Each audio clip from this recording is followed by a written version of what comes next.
Senhoras e senhores, sejam muito bem-vindos a SafiCast, o seu podcast com 2 dedos de prosa. Eu sou Júlia Soriano, host do podcast, e eu tô aqui com a minha sócia, minha esposa, Marília Guerini. Antes de qualquer coisa, eu preciso dar o recado mais importante. Quem ouve esse podcast e não compartilha tem 7 anos de azar, não é? 7 anos de azar na vida amorosa. Nossa, é importante então saber, né? É isso aí. Olá, senhoras e senhores. Eu sou Marília Guerini, host do podcast mais entendido do Brasil. E hoje a gente vai falar de um tema que foi um campeão, né? Campeão. De pedido aqui. Um tema extremamente importante e com muita dúvida, uma chuva de pergunta, um monte de informação que por vezes a gente não sabia responder porque extrapolava ali o âmbito jurídico. Hoje nós vamos falar especificamente sobre métodos de reprodução humana. Assunto muito importante, né? Porque a mulherada quer ser mãe. Porque tem coisa misturada aí, mas a gente já vai explicar. E para tratar do assunto, como eu disse, a gente tinha muita coisa que a gente não sabia explicar. A gente trouxe alguém que é referência no assunto, que é especialista nisso, que é o doutor Felipe Diamante. Diamante, doutor? Diamante. Felipe Diamante, um prazer estar aqui. Agradeço muito o convite. E vamos tentar sanar as dúvidas que surgirem e aquilo que tiver ao meu alcance, ajudarei todos e todas. Com certeza. Legal. Só para apresentar, o doutor Felipe, ele é médico, ginecologista e obstetra, especialista em reprodução humana, mestre em ciências da saúde, ginecologia e obstetrícia, com ênfase em reprodução humana pela Faculdade de Medicina de São José do Rio Preto, membro da Associação Brasileira de Reprodução Assistida e da Associação Brasileira de Reprodução Humana, tá certo? Correto. Chique. Então, tem um currículo extenso. Que isso. Acho que vai dar para ajudar bastante a gente, né, doutor? Sem dúvida. Além de tudo, o Dr. Felipe é o nosso médico, então, mais do que especial esse convite. Então, doutor, muito obrigada por ter aceitado fazer parte disso aqui, que é muito importante que a gente coloque a informação correta para a mulherada, até para saber como funciona, qual é o melhor método para escolher, ou até mesmo a gente acaba ouvindo um pouco de tudo, né? Até mesmo das famosas, como que engravidaram, e aí cada informação de um lado, então a gente acaba ficando sem conhecimento correto. Então, nada melhor do que um profissional como você. Muito obrigada. Só é importante falar que no último programa eu já avisei, doutor, porque a gente fez uma piadinha também. Ele é nosso médico. A gente recomenda de olhos fechados, mas nós não estamos grávidas ainda. Mas se depender do Dr. Felipe, a gente vai ficar em breve, né, doutor? Com certeza. Esse é o caminho. Agradeço muito pela oportunidade, porque são informações extremamente pertinentes e muitas vezes o que a gente precisa para que alguém possa buscar o tratamento que necessite ou tenha oportunidade de ter acesso a ele é simplesmente conhecimento, informação. Esse é o princípio. Com certeza. E o legal é que a gente vai ter um pouco mais da visão de um casal de mulheres, por exemplo, porque é a nossa realidade, é o nosso público, mas isso entra para todos os casais que querem engravidar através da reprodução assistida, né? Sim. Então, hoje, claro, a gente vai trazer as dúvidas que as mulheres trazem para a gente, mas é o mundo da fertilidade, né? Que é muito abrangente e também tem muitos tabus, tem muitas dificuldades de informação e tudo mais. E ainda assim é uma crescente, né? Eu peguei um dado aqui muito bacana, que é o 14º relatório do Sistema Nacional de Produção de Embriões. Eles indicam que aproximadamente 56 mil ciclos de fertilização in vitro são realizados no Brasil por ano. É muita coisa. Que legal. Muitos ciclos, inúmeros embriões formados, inúmeros casais que engravidam, sem dúvida alguma. É um número super expressivo. Não, com certeza. Doutor, para começar, conta pra gente de onde veio essa sua vontade de se especializar na área, como que tudo começou. Conta um pouquinho pra gente sobre a sua história profissional.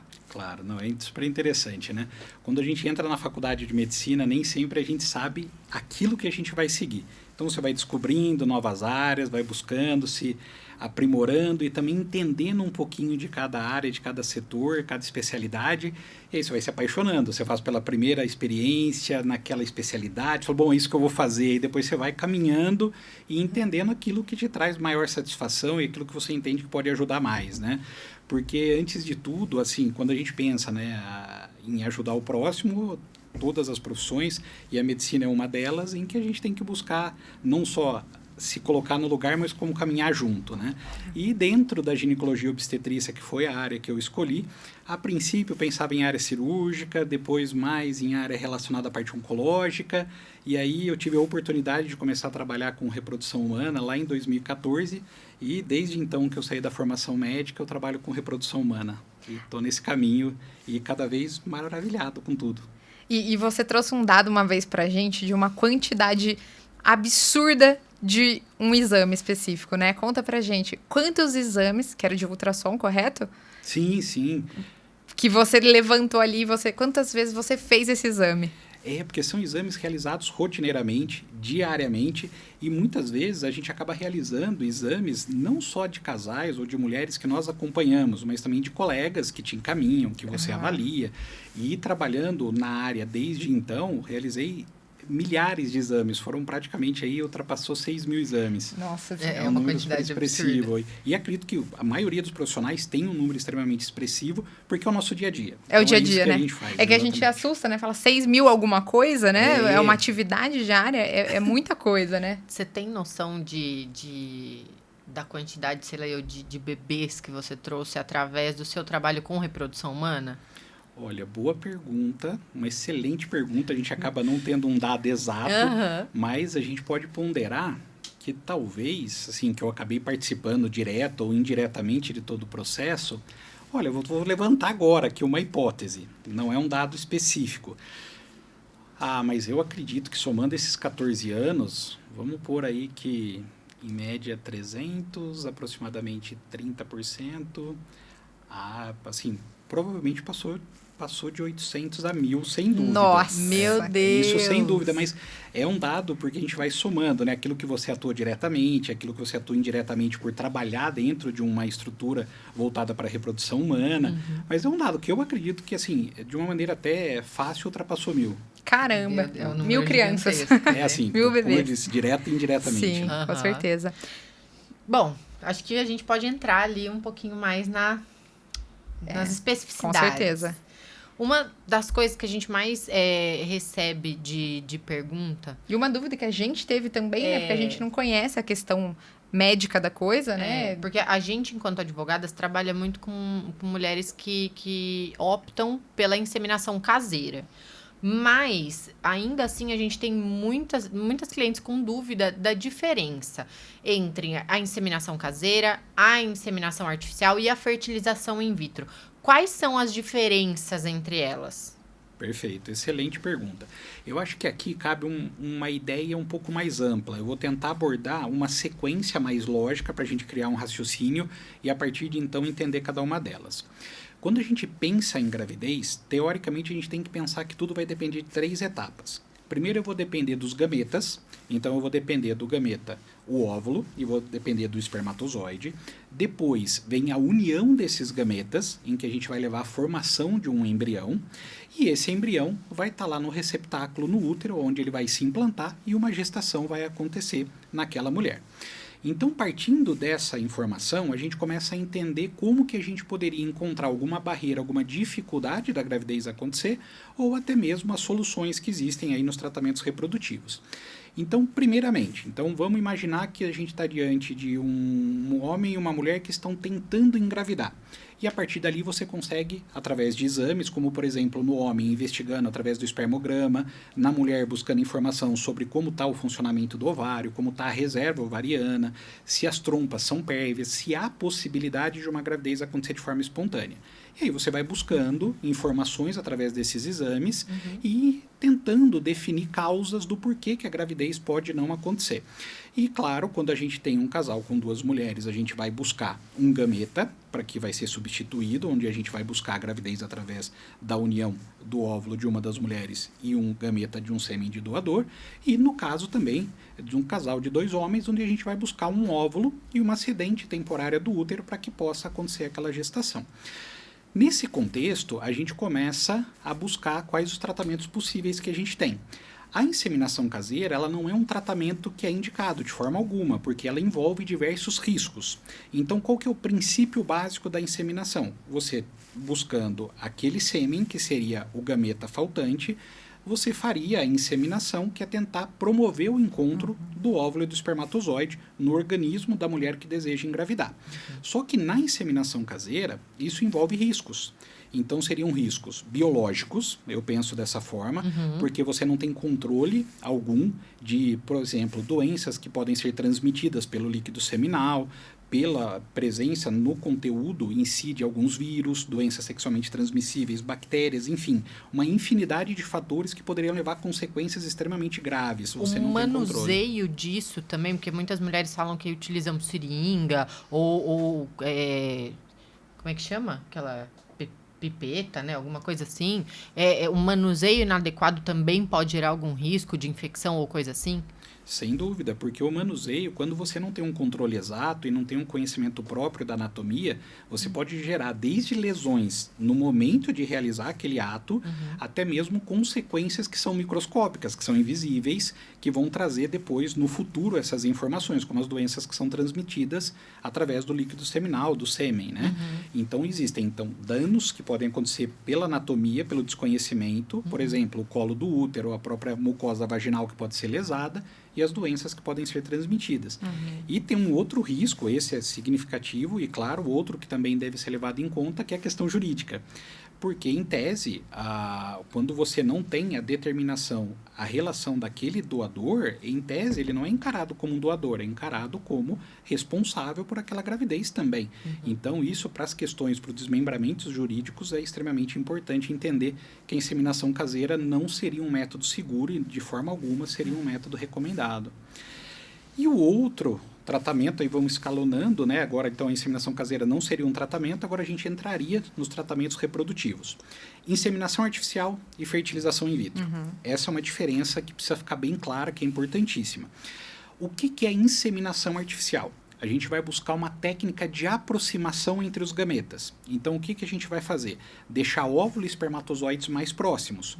Quando é indicado? Por exemplo, um casal, um homem e uma mulher que está tentando engravidar, que tem a trompa pérvia, que tem boas condições espermáticas, que tem processo ovulatório adequado e tem uma idade favorável para isso, é uma técnica que você pode tentar facilitar, porque você está colocando os espermatozoides dentro do útero e da trompa e, consequentemente, facilitando aquele encontro e poder ocorrer uma gestação. Na fertilização in vitro, o princípio é outro. Qual que é o princípio? Você vai buscar o gameta, principalmente o gameta feminino, porque você não tem acesso a ele num primeiro momento, então você tem a expressão daquilo que está se manifestando, que seriam os folículos que estão presentes nos ovários, e a partir dali você consegue, através de um procedimento realizado por via transvaginal, que é um ultrassom, que é o mais habitualmente realizado, você consegue acessar com uma agulha os ovários, aspirar aquele folículo e dentro daquele folículo, teoricamente, tem um óvulo. Com o gameta no laboratório, claro que existe um processo de estimulação ovariana, que a gente pode até abordar, mas de uma forma mais simples, né? Você coletaria aquele óvulo, pegaria a amostra seminal, seja do casal ou de um doador, e a partir de então você fertiliza, forma o embrião e transfere o embrião pronto para o útero. E aí, a chance de gravidez, até por esse motivo de você já transferir o embrião pronto, a chance é bem maior. Dentro desse contexto, então, inseminação. Eu estou buscando uma técnica de aproximação, mas tudo vai acontecer no organismo da mulher. Você basicamente substitui ali o ato sexual por um ato mecânico, vamos dizer assim. Que daí é feito no laboratório, mas o processo natural lá dentro é o mesmo. Exatamente. Você só está transportando o espermatozoide. Então, por exemplo, um casal, duas mulheres vão tentar buscar a gravidez. Através de um sêmen de doador que passa por todo o crivo, realiza os exames sorológicos, são testados, a amostra é avaliada, a amostra espermática. Depois a gente pode entrar no mérito, né, de como funciona o pré-requisito para um homem, por exemplo, ser doador ou uma mulher doar óvulos, mas no caso dos espermatozoides, ele passa por todo um crivo de testes sorológicos que a própria Anvisa, o Conselho Federal de Medicina, nos orienta. Depois de passar por esse crivo, aquela amostra estaria disponível com qualidade suficiente para que seja colocada dentro do útero e da trompa e tenha a chance de, no momento em que a mulher está ovulando, encontrar a ter esse encontro de óvulo e espermatozoide, depois formação embrionária, tudo isso vai acontecer da mesma maneira. Lá na trompa vai ter o encontro do óvulo com o espermatozoide, formação do embrião, o embrião vai caminhar até o útero, se implantar e a gravidez acontecer. Então, a inseminação artificial também é um método que pode ser indicado para casais de mulheres sem problema, desde que, né, preencham os requisitos e tenham ali todas as situações necessárias para isso. Sem dúvida. É um dos tratamentos efetivos. Claro que você precisa, como a gente colocou, condições específicas para que ele tenha indicação. Dentre elas, de uma forma mais resumida, né, seria ter um processo ovulatório adequado, uma idade reprodutiva favorável, trompa pérvia, que seria, tem testes para ver se a trompa uterina está pérvia, para permitir que ela capte o óvulo, encontre com o espermatozoide na trompa e tenha boas condições do útero para receber aquela gravidez e o organismo materno poder ter uma gestação segura, né? A gente até viu que a gente fez uma reunião no banco, né? De sêmen. E eles... A moça explicou pra gente que tinha uma diferença. Então, tinha algumas amostras que eram indicadas para fertilização, outras que eram indicadas para inseminação. Acho que exatamente por conta desses requisitos, né? Perfeito. Então, aproveitando o gancho, né, quando a gente fala de um homem ser elegível para ser doador de sêmen, tem todo um critério. Então, vamos pensar alguns critérios que são fundamentais. Por exemplo, idade. Para ser doador, precisa ter acima de 18 anos e no máximo 45 anos. Então, tem esse ato da idade reprodutiva para que ele tenha potencial de ser doador. Aí passa por uma consulta médica, por uma avaliação reprodutiva, realiza espermograma, que é uma análise do líquido seminal e do sêmen para ver contagem, para ver se tem uma concentração adequada e suficiente para poder trazer uma gravidez. Também passa por inúmeros testes de sorologias, como, por exemplo, as doenças sexualmente transmissíveis, como HIV, sífilis, hepatite. Tem outros mais específicos, HTLV, que é um vírus que às vezes não é tão conhecido, vamos colocar um primo do HIV. Tem uma série de exames que são realizados para daí sim ele ser elegível. E diante daquela amostra, por exemplo, ele precisa estar disponível para coletar pelo menos 6 amostras ao longo do processo da doação de sêmen. Então, esse contexto já é um crivo muito importante para mostrar que você está diante de uma amostra adequada e também que passou por todo esse crivo para trazer segurança para o procedimento. Ou seja, para aquele casal que vai receber ou para aquela mulher que vai receber e utilizar aquele sêmen, seja na inseminação ou na fertilização, tenha passado por todos esses testes e seja um procedimento seguro. E o mais importante também que eu vejo é que quando a gente separa as amostras, que você colocou, Marília, às vezes está lá disponível uma amostra para ICSI, para FIV, para IUI. O que significa isso? Geralmente um termo que é bem aceito, IUI, seria inseminação intrauterina. Então seria uma amostra que geralmente a concentração é maior, porque você precisa de um número maior de espermatozoides móveis, para que a hora que você coloque insemine dentro do útero, tenha mais chance de encontrar com o óvulo na trompa. E as amostras para FIV tradicional, por exemplo, ela seria uma amostra em que na FIV, a fertilização in vitro, a gente tem 2 maneiras de fertilizar o óvulo. FIV tradicional, que eu coloco esses óvulos em uma placa com um meio específico e coloca alguns milhares de espermatozoides juntos com o óvulo e ele vai penetrar no óvulo e fertilizá-lo. Essa é a FIV tradicional. E existe o ICSI. O que significa o ICSI? Que é quando tem alguma amostra. Fala, olha, essa amostra é direcionada para ICSI. É quando a gente faz uma injeção intracitoplasmática. O que significa isso? A gente pega um óvulo, seleciona um espermatozoide e já injeta dentro do óvulo. E aí essa amostra ela pode ser mais limitada no aspecto quantitativo. Legal. Além dessas diferenças técnicas que a gente tem, né, da inseminação artificial, da fertilização in vitro e da inseminação caseira, é muito importante a gente trazer também a questão jurídica. Porque hoje a gente tem o que regulamenta, na verdade, esses métodos de reprodução assistida, é basicamente uma resolução do Conselho Federal de Medicina. Só que essa resolução, ela não abrange a inseminação caseira. E isso é muito importante a gente falar. Quando existe a realização de um método de reprodução assistida dentro de uma clínica, o documento que permite que 2 mulheres registrem concomitantemente a criança no nascimento é a declaração assinada pelo diretor da clínica. Então, isso, junto com a declaração de nascido vivo da criança, permite que as 2 mães, a mãe gestante e a mãe não gestante, registrem o nascimento da criança. Então, já sai na certidão de nascimento o nome das 2 mães. No caso da inseminação caseira, isso não acontece porque ela não é regulamentada de jeito nenhum. Então, como o Conselho Federal de Medicina, a resolução não abrange a inseminação caseira, as mulheres obrigatoriamente precisam da ação de reconhecimento de dupla maternidade pautada no projeto parental, né, na demonstração desse projeto parental, para garantir o mínimo de segurança jurídica para as mães, para a criança e também para o doador, para garantir que eventualmente ele não seja responsabilizado por uma paternidade que ele nunca desejou, assim como ele também não tenha quaisquer direitos sobre uma criança que não é filha dele e nunca virá a ser, né? Então é importante a gente deixar isso claro. Sem dúvida, isso é fundamental, que é o risco jurídico e o risco biológico envolvendo as patologias como nós conversamos. Né? Exatamente. Com certeza. Até aproveitando sobre esse assunto, quais são as características do doador que o casal de mulheres pode escolher hoje no Brasil ou as amostras fora do Brasil, que é muito comum também? Qual que é o tipo de informação que a gente tem de questão genética, ou qual é o tipo de informação que a gente tem em relação à característica física e até onde pode ser escolhido, doutor? Perfeito. Excelente pergunta. Acho que essa é uma das principais dúvidas Sim, também. com certeza. Porque... Posso escolher cor do olho, né? Exato. O que a gente tem de informação quando nós temos um doador? Geralmente é uma informação descritiva, em que lá a gente vai ter características físicas, como cor dos olhos, formato do rosto, cor do cabelo, cor da pele, e características como uma faixa intermediária de IMC, qual que é o índice de massa corpórea, muitas vezes informação da formação acadêmica, muitas vezes também relacionada, que é fundamental, antecedente familiar, se tem alguma patologia ou se não tem, qual foi essa patologia. E aí nós temos bancos que são nacionais e bancos internacionais, que também é permitido, a gente pode utilizar, claro, seguindo as regras vigente em cada país.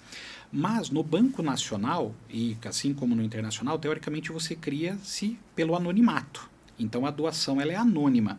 A grande diferença que existe seria o quê? Em que você vai buscar, em alguns bancos internacionais, você tem a possibilidade de ver informações um pouco mais claras. O que seria isso?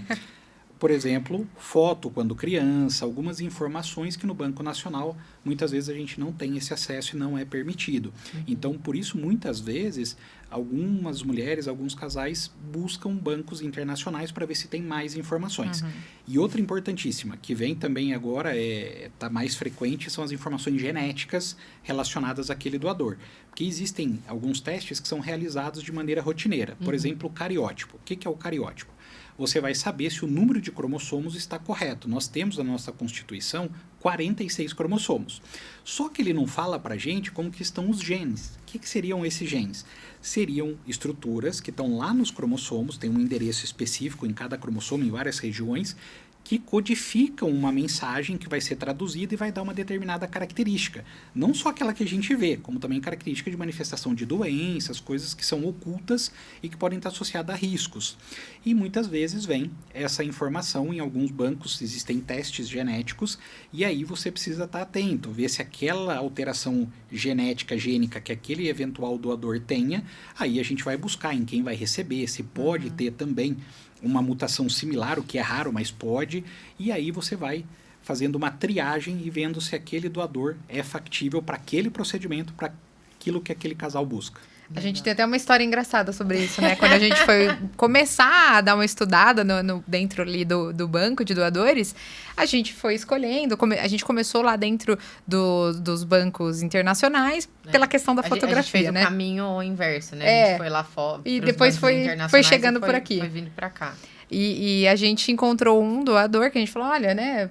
Era um banco americano. E aí, Certo. nos bancos americanos, diferente daqui do Brasil, por conta da LGPD, aqui no Brasil eles não permitem foto, né? De nenhuma idade do doador. Então, a gente tem informações, que nem o doutor disse, genéricas. A gente tem informação de idade, informação de característica altura, física, mas não tem acesso à foto. No banco americano, eles dão acesso à foto de do criança doador. e adulto, né? Então tem uma foto, às vezes, de um bebezinho lindo. Quando você vai ver, adulto já não deu muito certo ali. Mas, fazer o quê? Mas a gente achou um que era bonito. Mas é uma atividade até interessante, né? Que você vai olhando olha o outro. passatempo, É um passatempo. Só que aí, quando a gente foi nas questões genéticas, a gente se deparou com alergia à frutose. E a gente até chamou o doutor para falar o que isso vai implicar, né? Então, se você puder explicar o que implica num exame genético. Não, e teve outro também que eu não lembro agora o nome do... É uma alteração congênita ocular da visão que poderia dar cegueira no futuro. Aí eu, doida, desesperada, chamei o doutor. Falei, doutor, pelo amor de Deus, ó, esse doador aqui é bonito. Eu lembro que o doutor falou assim, olha, eu sugiro que você procure outro doador. Eu falei, não, doutor, tá tão difícil achar um bonito, como que eu vou trocar?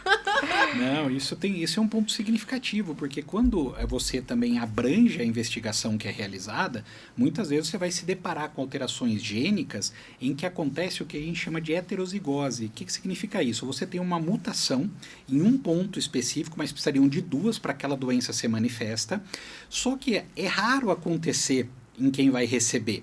Só que uma vez que você tem uma informação, por exemplo, a gente tem uma determinação que tem mutação em determinados genes, e isso estaria relacionado a alguma patologia conhecida depois do nascimento, ou alguma intercorrência que poderia acontecer na gravidez, ou até se manifestar na fase adulta, o que seria prudente? Que você teste também ao óvulo que vai dar origem àquele embrião, fosse através de uma inseminação, fosse através de uma fertilização. Porque esses testes gênicos, a gente consegue uma viabilidade de realizar no indivíduo. Então, por exemplo, o doador testou, a gente consegue testar quem vai receber para aqueles genes. Só que você testar isso no embrião é extremamente complexo e não é viável atualmente que você faça isso de uma maneira rotineira. Então, uma vez que você abrange a investigação, por outro lado, você abre começa a ter... leque, né? Entra e é um crivo tremendo. Aí você vai caindo num funil, fala, opa, agora eu preciso testar. Então vai trazendo também dificuldades. Isso encarece o tratamento.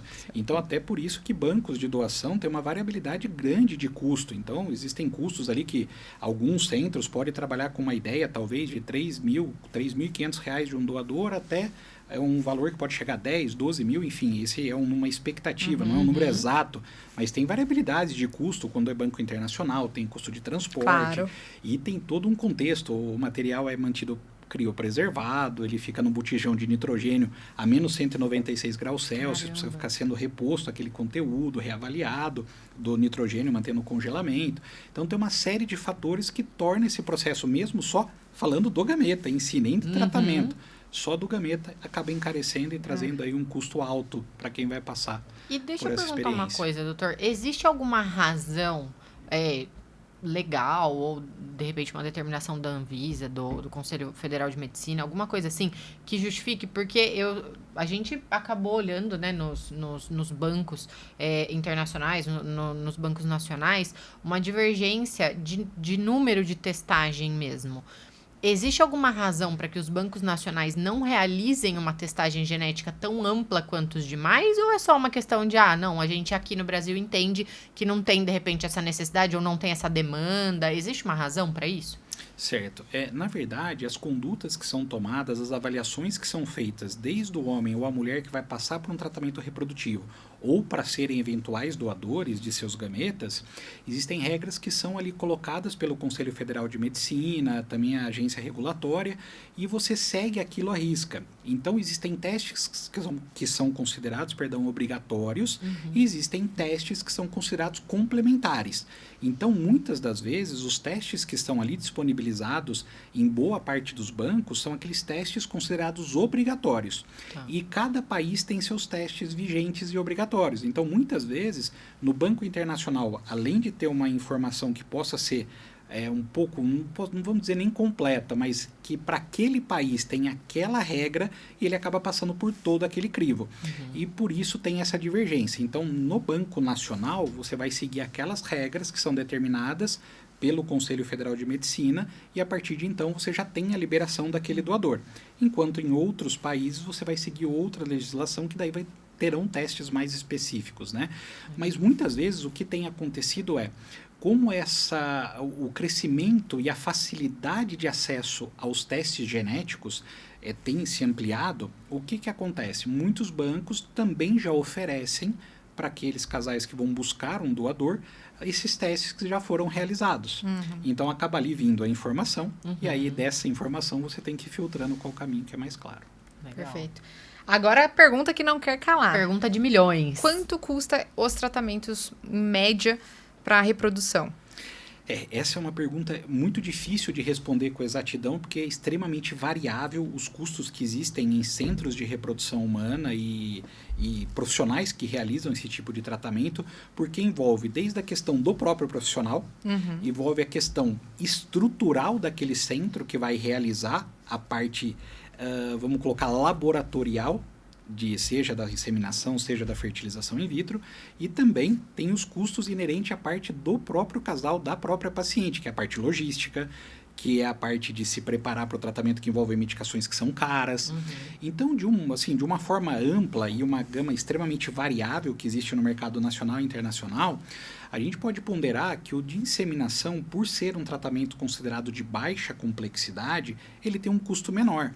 E acredito que possa variar entre talvez 4, 5, 6, 8 mil reais, eventualmente, com faixas talvez um pouco mais baixa, um pouco mais alta. E tem os tratamentos de fertilização in vitro, que esses envolvem maior complexidade. O próprio tratamento já fala, é um tratamento de alta complexidade a fertilização in vitro. E ele se justifica na onde você tem que ter uma estrutura muito nobre para realizar esse procedimento. Então você depende de um laboratório, na onde vai ter uma equipe de embriologia, você depende de centro cirúrgico para fazer captação de óvulo, a manipulação dos gametas envolve microscópios específicos, meio de cultivos para o óvulo, para o espermatozoide, para o embrião, que são extremamente específicos e também de alto custo. Envolve, por exemplo, a agulha que você vai puncionar o ovário, tem que ser uma agulha específica, com determinado diâmetro, com determinada característica. Deve ser minúscula, né? A agulha, assim, o trajeto dela acaba sendo longo, porque como ele é realizado pelo ultrassom, ela tem que vencer todo o trajeto do ultrassom e também o suficiente para penetrar na mucosa vaginal e depois cair dentro do ovário para você ter a oportunidade de aspirar aquele folículo.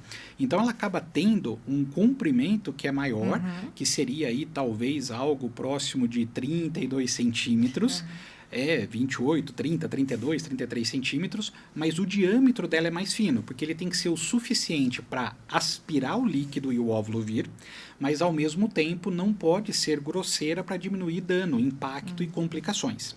E envolve isso, agulha específica, sistema para você ter a aspiração daquele líquido folicular, envolve catéter que você vai usar para transferência, que são catéteres específicos, flexíveis, e se aquele não é suficiente, você tem que ter outro disponível para que você consiga realizar a transferência do embrião para o útero, que é o que vai trazer a gravidez depois.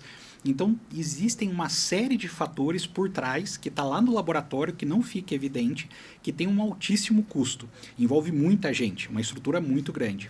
E também existe um custo relacionado, por exemplo, a medicamento, que daí é variável também, porque tem o profissional que prefere usar uma medicação com uma dose mais baixa, que é aquilo que o caso requer, uma dose mais alta acaba demandando um custo mais elevado.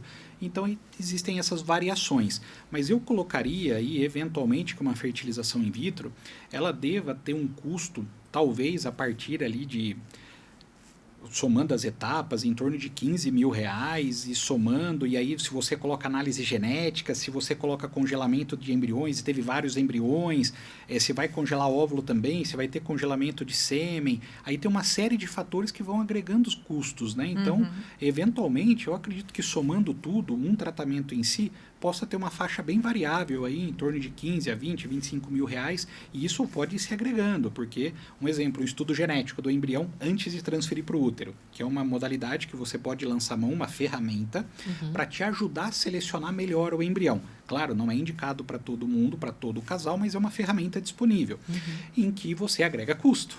Então, por exemplo, tem variações, talvez, de 1.600, 1.800, 2.000 reais por embrião que vai ser analisado, ou talvez até mais do que isso. Então, você vai agregando custo e aquele tratamento vai se tornando mais dispendioso, né? E esse é o grande ponto, porque é um tratamento que envolve muita coisa. Envolve a questão física, de quem vai passar por todo o processo, a questão logística, o desgaste financeiro e, sem dúvida nenhuma, o desgaste emocional, que é a expectativa que se gera, porque é uma coisa que, na minha cabeça, você não mede o quanto a gente quer a maternidade, a paternidade, e é imensurável. Então, esse fardo, esse peso que traz do ponto de vista psicológico é enorme. Não, com certeza. É que tem toda essa questão, e a gente recebe muito isso, né, dentro do escritório, de mulheres falando. A gente tem até algumas clientes que iniciaram o tratamento pela fertilização, aí tentou 2 vezes, não conseguiu. Eu não tinha mais condição, doutora, de tentar a 3ª vez. Aí a gente resolveu fazer a inseminação caseira tal, e acabou dando certo. Mas é uma situação muito delicada. E eu entendo que seja um tratamento de alto custo, mas a gente precisa entender o valor agregado por trás, porque é isso, né? Exige toda uma estrutura, exige toda uma questão não só física, mas também técnica, de conhecimento, profissionais que estudaram muito para realizar aquilo. E a gente também, na nossa busca, a gente iniciou a busca e a gente viu diversos valores, né? Sim. A gente chegou a ver tratamentos de 50 mil reais e tudo mais. E a gente acabou até optando, né? Pela Semear.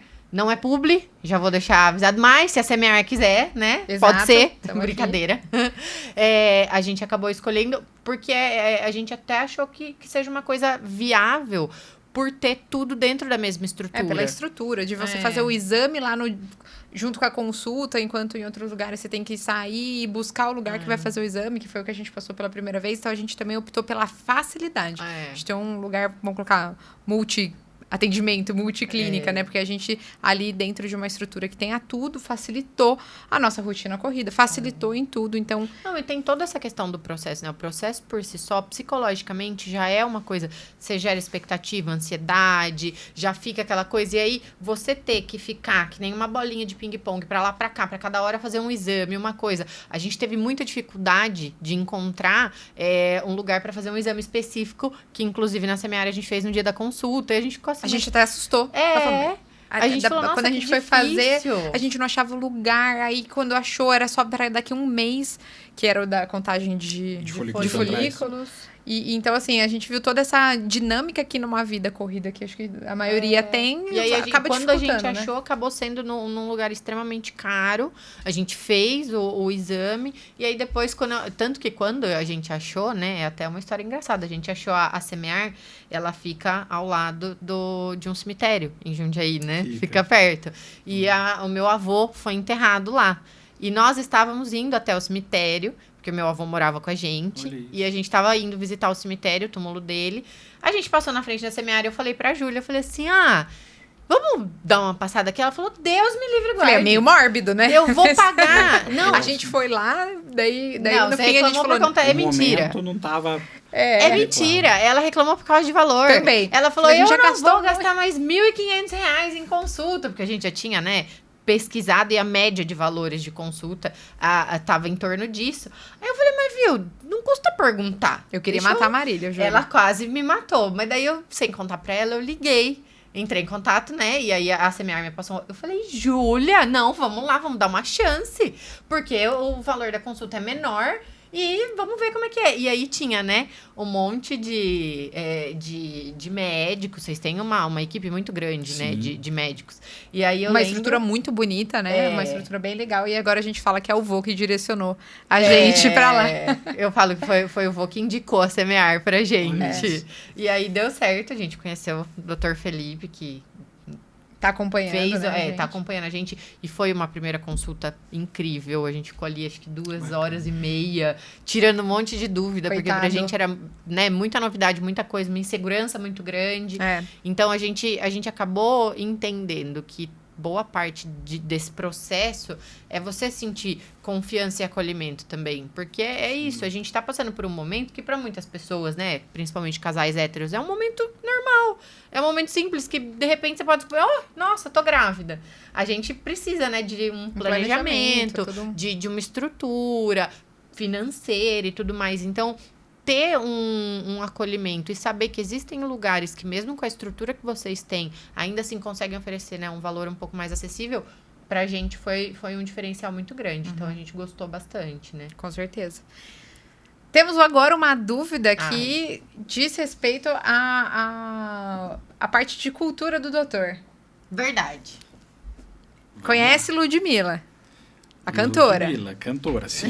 Ela já sim. tem uma bebê e agora elas estão Elas grávidas de grávidas novo. E elas até ficaram... Tem um corte famoso falando sobre reprodução que elas falam que foi utilizado o material genético das duas.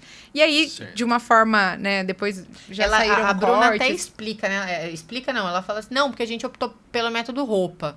E aí a gente ouve muito falar disso, a gente queria que você explicasse pra gente o que é esse método roupa e como que é possível utilizar material genético das duas. A gente ficou meio na dúvida. Ok, não, vamos lá, vamos tentar esclarecer. Eu não sei exatamente esse contexto, mas a gente consegue a abrangência do tema, né? E dentro da abrangência do tema, o que a gente tem que considerar? Quando a gente vai buscar gravidez, a gente tem que considerar que a origem dos gametas, ou seja, eu tenho aquela fonte do gameta, o óvulo, eu tenho aquela fonte do gameta espermatozoide que vai dar origem ao embrião. Em teoria, eu só posso utilizar embrião ou gameta oriundo de uma única fonte, do gameta feminino e do gameta masculino. Então, teoricamente, o material genético precisa ser exclusivamente de uma das mulheres que estão envolvidas. Então, o que aconteceria? O que pode ser que foi o entendimento?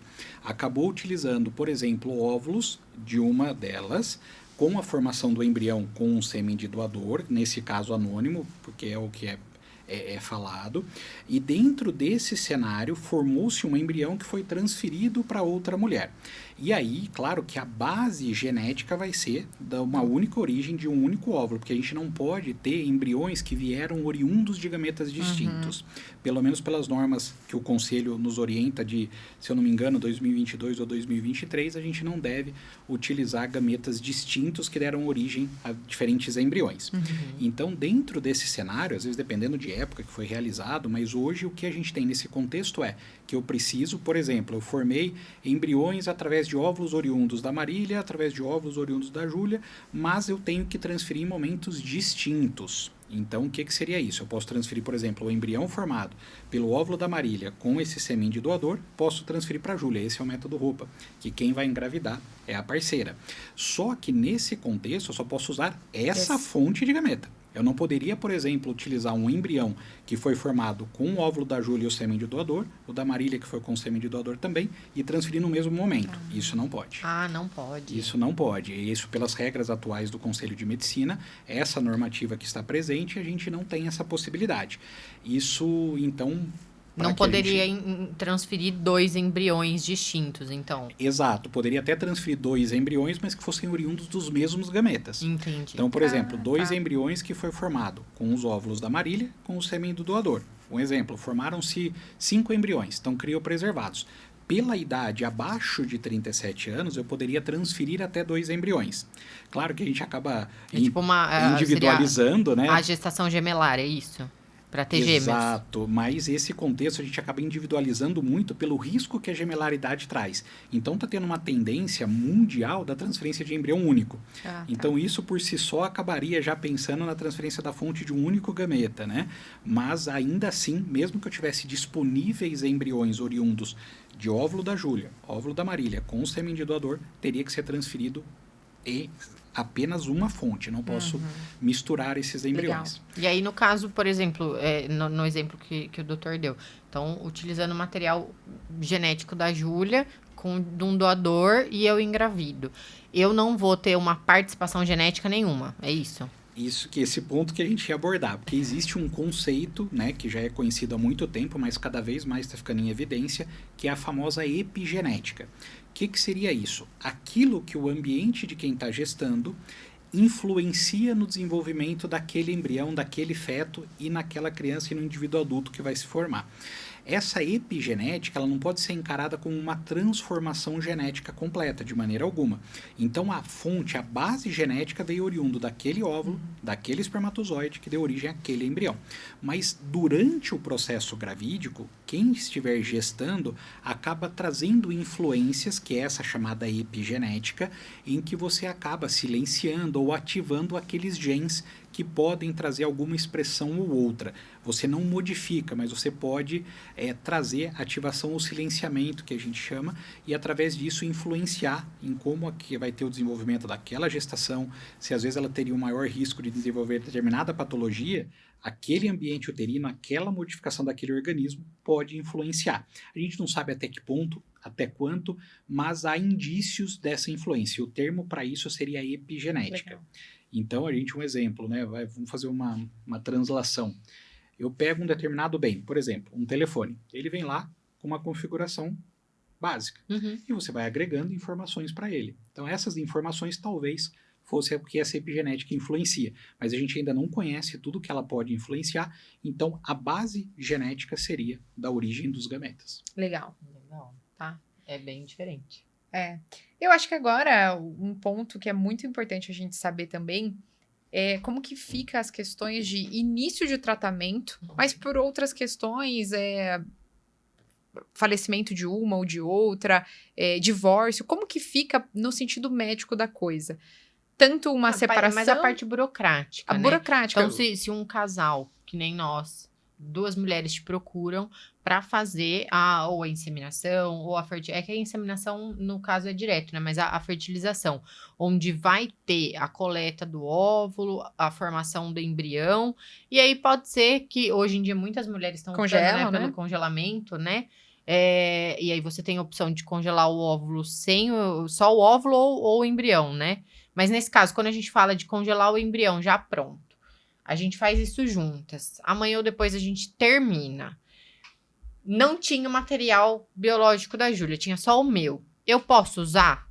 Porque ela não teve participação genética? Como que funciona? Não, excelente pergunta. Quando se inicia um tratamento, então aquele casal, por exemplo, vocês foram buscar o tratamento. Então, vocês realizaram aquele tratamento reprodutivo juntas. Dentro desse contexto, como a gente encara, a ideia é um princípio de raciocínio. Nós temos material biológico criopreservado. O que é esse material biológico? Pode ser o óvulo, que foi para uma preservação de fertilidade, pode ser o embrião já formado, pode ser um espermatozoide que está criopreservado, mas esse embrião, esse tratamento que foi realizado foi para o casal. Então, teoricamente, só poderia ser utilizado com a anuência de vocês duas. Então, teoricamente, não poderia depois, um exemplo, igual você citou, você tem esse material biológico formado, o embrião está criopreservado, mas vocês não estão mais juntas e pretende utilizar esse embrião no futuro. Teoricamente, não poderia, porque foi feito o casal que foi buscar aquele tratamento e aquele embrião foi direcionado para o tratamento de vocês. O grande ponto é que podem existir, talvez, eventualmente, alguma ordem judicial, algo que pudesse modificar isso, mas eu acho pouco provável. Mas a simples vontade não adianta. Por exemplo, eu tenho um embrião formado daquele casal. Eventualmente, por algum motivo, seja qual foi, não estão mais juntos e um deles pretende usar e o outro dá anuência. Fala, não, mas eu permito que utilize. Teoricamente não pode, porque você fere o anonimato. E o anonimato é o princípio básico da doação de gameta.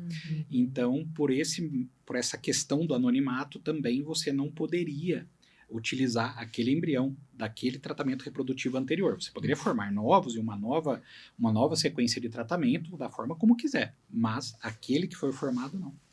Já no caso de falecimento é diferente, né?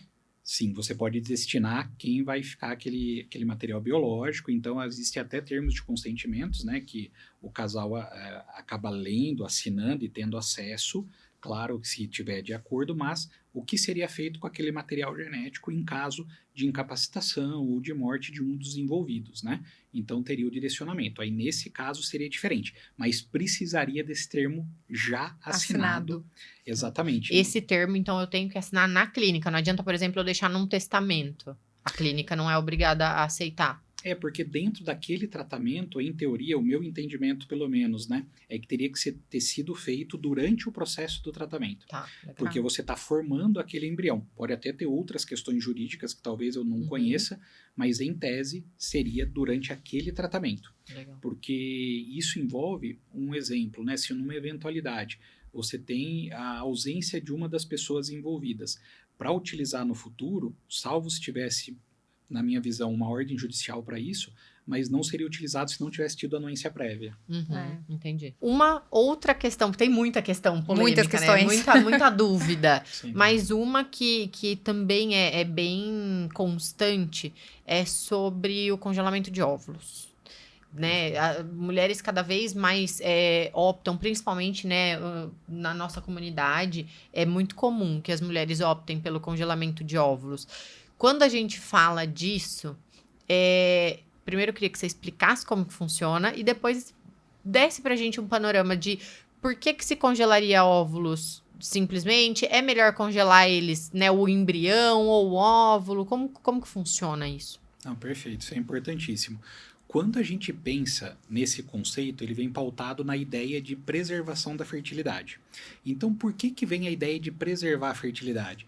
Porque nós não temos ferramentas que são capazes, na minha concepção, eu acabo usando esse termo, de recuperar o tempo biológico ou corrigir o tempo biológico.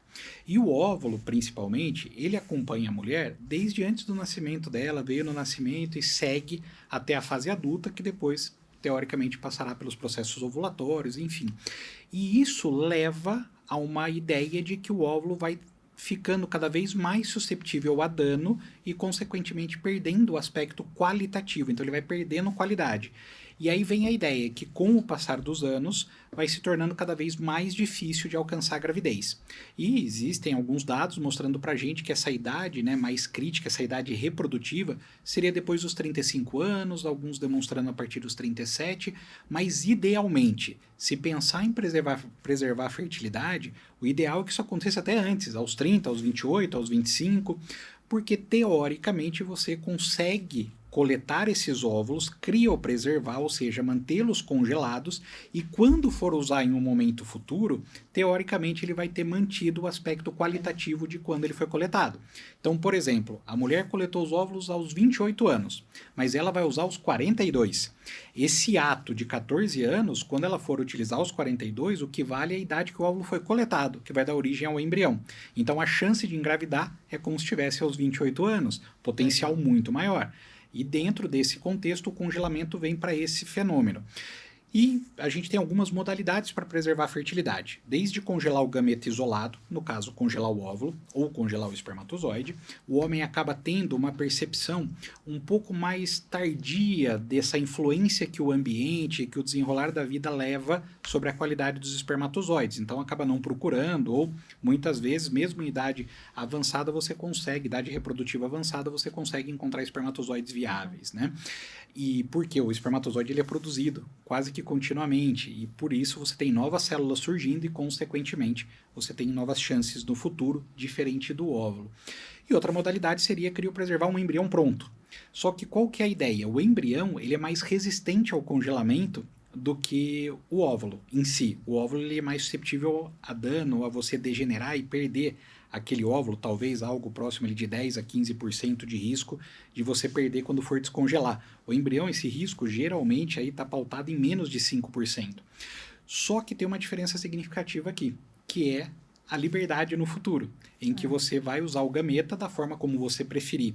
E quando já tem o embrião formado, tem toda aquela questão que a gente colocou do ponto de vista jurídico. Com certeza. Legal.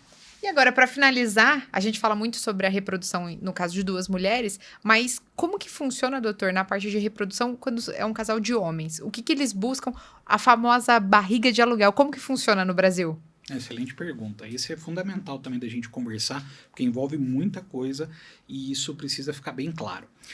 O que acontece? Não só na situação de dois homens, mas vamos supor que uma mulher teve ao nascimento a detecção de alguma normalidade uterina, ou ao longo da vida teve alguma patologia uterina que impossibilita uma gestação, ou porque ela tem uma contraindicação a gestar, porque a gestação em si envolve riscos, né?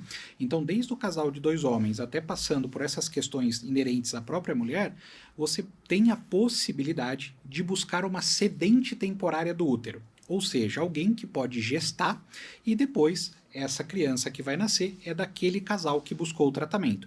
Isso é realizado no Brasil, é permitido. Claro, existem regras a serem seguidas, mas que é totalmente factível de ser feito. Então, no caso, um casal com dois homens, o que eles vão buscar? Uma doadora de óvulo, para que possa fertilizar com os espermatozoides e formar o embrião. Lembrando que quando for utilizar o embrião, pode ser da origem de espermatozoide de um deles com aquele óvulo, pode até formar mais embriões com os dois gametas, porém, quando for utilizar, pode ser a fonte de os gametas têm que ser de uma única fonte, no caso o óvulo e o espermatozoide.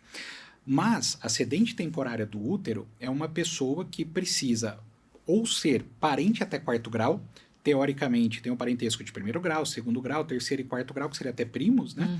E se não for parente, teria ou dependeria de uma liberação específica do Conselho Regional de Medicina. Então, por exemplo, nós estamos no estado de São Paulo, se um casal, 2 homens ou porventura qualquer casal precisasse recorrer a uma cedente temporária do útero, essa mulher teria que passar por todo um crivo que envolve avaliações psicológicas, envolve avaliação da questão da saúde, o bem-estar físico, o bem-estar, vamos colocar entre aspas, laboratorial, que são exames adequados, e que ela pode ter uma gestação saudável, porque como a gente comentou, gestação envolve riscos, tanto para o binômio, né? Tanto para a mãe, ou teoricamente para a mulher que for gestar, ou também para a criança que está sendo, que está desenvolvendo ali no ambiente uterino, o feto, e depois a criança que vai nascer.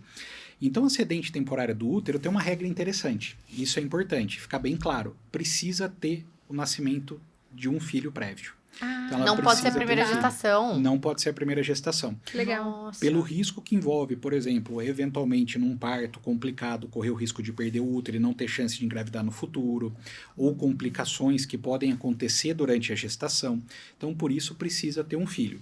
No caso do parentesco até 4º grau, também tem a regra de precisar ter um filho, a única diferença é que não passaria por essa liberação específica do conselho, mas dependeria de avaliação clínica, avaliação por a parte de um psicólogo, um profissional que possa estabelecer que aquela pessoa, caso ela tenha um relacionamento estável ou seja casada, também quem está envolvido também precisa passar por essa avaliação, assim como quem está buscando o tratamento. Então existem regras e o termo que a gente utiliza é cedente temporária do útero, né? Que é o termo técnico que a gente acaba utilizando, com essas 2 variáveis, caso tenha parentesco ou não tenha. Que legal. Então, basicamente, num caso de um relacionamento homoafetivo de 2 homens, a gente tem aí pelo menos um triângulo. A gente precisa do gameta masculino, então de um deles, né, doando entrando com esperma, uma mulher, uma terceira doadora de óvulo anônima, que não pode ser a mesma que é a cedente temporária, é isso? Perfeito. Não pode ser quem doou o óvulo que vai gestar. Tem que ser situações distintas. Lembrando que a doação é anônima. Então, volta de novo o anonimato e por isso teria essa questão. A única situação que a gente pode ter doação de óvulo ou de espermatozoide, que também pode ser entre parentes até 4º grau, mas não pode incorrer em consanguinidade. Então, por exemplo, imagina se eu tenho da mesma família que está vindo um dos gametas, e isso poderia incorrer em consanguinidade, por exemplo, uma irmã vai doar os óvulos para um irmão que está envolvido no tratamento, para aquele casal. E não poderia, porque ocorreria utilizar o sêmen dele, exatamente, porque iria incorrer teoricamente em consanguinidade. Então não pode, mas poderia por parentesco doar. E a cedente temporária do útero é a mesma coisa, só que não pode ser a mesma pessoa que doa o óvulo que vai gestar. Era isso que eu ia perguntar. Se a irmã doar, então ela também não pode gestar. Não. É um ou outro. Exatamente. Nossa senhora, é até mais complexo, difícil, né? Mais difícil, ter um caminho a mais aí, né? E tem toda essa etapa de avaliação, tanto clínica, psicológica. Então tem uma série de etapas que aquele casal e aquelas pessoas envolvidas têm que passar, né? Com certeza. Realmente é muita coisa. Eu acho que tem muito papo para outro dia. Dava pra gente fazer uns 10 episódios só sobre reprodução, né, doutor? Não, sem dúvida. A gente abordou de uma maneira mais, vamos colocar, não superficial, mas de uma forma mais simples, várias etapas do tratamento, mas dá para esmiuçar cada uma delas, né? Mas deu para entender legal, né, sobre os aspectos da reprodução, o que é muito legal, mas eu acho que vale a pena você colocar aqui o seu Instagram, para quem quiser te conhecer mais, para quem quiser saber como que você trabalha, né, doutor? A gente pode disponibilizar seu Instagram? Claro, sem problema. Então, pessoal, para quem quiser, é o Dr. DR, tá? Doutor abreviado, DR Felipe Diamante com T mudo, certo? Exatamente. E para acompanhar a gente também, é importante seguir o Instagram, principalmente da Marília, que é a advogada especialista em direito das famílias, em especial para mulheres. Qual que é o seu Instagram? @Marília Góes Guerini e no TikTok, @Maguerini. Me sigam. A gente trabalha basicamente com isso. Mulheres que amam mulheres. Perguntem lá, mandem mais perguntas pro Dr. Felipe voltar, pra gente ter mais assuntos pra bater papo com ele. Procurem ele, não é publi também, a gente indica, porque assim, foi ele é maravilhoso, uma experiência maravilhosa, ele é um profissional incrível, extremamente acolhedor, então, mulheres que procuram isso, sintam-se mais do que recomendadas para o doutor, porque ele é um profissional maravilhoso. Agradeço muito, muito mesmo. Não, a gente que agradece. Imagina que todas essas perguntas que a gente fez aqui, a gente fez na consulta com você da primeira vez. Fizemos a segunda consulta que demorou mais umas 3 horas, né? Então, é um carinho, é uma dedicação que você coloca ali nos seus atendimentos que faz com que a gente recomende mesmo o seu trabalho. E mais do que tudo, agradecer pelo seu aceite e o seu tempo aqui hoje com a gente, que foi muito importante, muito valioso. Não, eu que agradeço, é um prazer enorme. O que eu tiver ao meu alcance, puder ajudar, esclarecer de dúvida, contem comigo. E agradeço muito pela oportunidade de estar participando de um momento tão especial da vida de vocês. Muito obrigada. A gente agradece por tudo e com certeza nós vamos convidar mais vezes, porque dúvida e informação sobre esse tema não tem fim. Nunca vão acabar, né? Sem dúvida, não faltarão dúvidas. Não, nunca tem fim. Só recapitulando, então, você que está assistindo a gente, não indicar para sua amiga, que também é uma mulher, vai ter 7 anos de azar no amor. Depois não adianta ir lá chorar no meu Saf Tinder, no Instagram, que tá falando, difícil. ai, tá difícil achar namorado, tá difícil mesmo, mas também você não se ajuda, a gente não consegue te ajudar. Então já encaminha, ativa o sininho, se inscreve no canal para não perder os próximos episódios, que a gente tem muita gente bacana. Doutor Felipe vai voltar. Doutor, muito obrigada pela sua participação, pelo tempo, por todo o nosso acompanhamento, conhecimento. E é isso aí. Isso aí, doutor, muito obrigada. Eu que agradeço muito. E até a próxima, pessoal.